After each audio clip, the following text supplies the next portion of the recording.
આજરોજ જે ગુજરાત સરકાર દ્વારા જે એક જીએસટીના માર્ગદર્શન માટેની જે એક મિટિંગ રાખવામાં આવેલ હતી, જેમાં આદરણીય ભૂપેન્દ્રભાઈ પટેલ સાહેબની અધ્યક્ષતામાં જે મિટિંગ હતી, એમાં ઉદ્યોગ મંત્રી શ્રી બલવંતસિંહ રાજપૂત સાહેબ, શ્રી જગદીશ વિશ્વકર્મા સાહેબ, શ્રી હર્ષભાઈ સંઘવી સાહેબ, ચીફ સેક્રેટરી સાહેબ એમ કે દાસ સાહેબ અને આપણા પ્રિન્સિપલ સેક્રેટરી શ્રી મમતા વર્મા મેડમ તમામ વતીથી એક ખૂબ સારી મિટિંગ રહી. કારણ કે લગભગ 30થી વધુ 15થી 20થી વધુ ચેમ્બર ઓફ કોમર્સ અને બીજા ઘણા બધા એસોસિએશન, લગભગ 400થી વધુ એસોસિએશન આમાં જોડાયેલા હતા.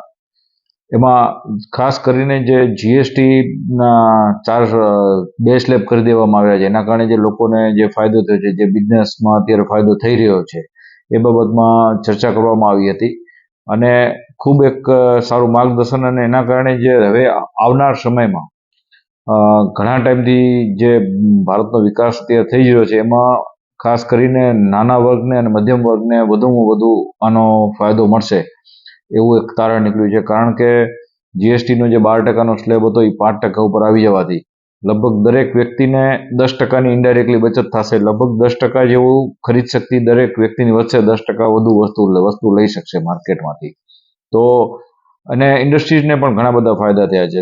આપણા કચ્છની પણ વાત કરીએ તો લોજિસ્ટિકની વાત કરીએ તો જે ટ્રકની કિંમત પર 28% જીએસટી લાગતું હતું, એ 18% થઈ ગયું. તમામ સ્પેર પાર્ટ ઉપર, ટાયર ઉપર અને ઘણી બધી વસ્તુ ઉપર જે 10%નો ફાયદો છે. કચ્છને પણ આ જીએસટીથી દર ઘટવાથી ખૂબ મોટો ફાયદો થશે. કચ્છ તો અમે ટ્રાન્સપોર્ટનું એક મોટું હબ ગણાય છે કંડલા અને મુન્દ્રા પોર્ટના કારણે.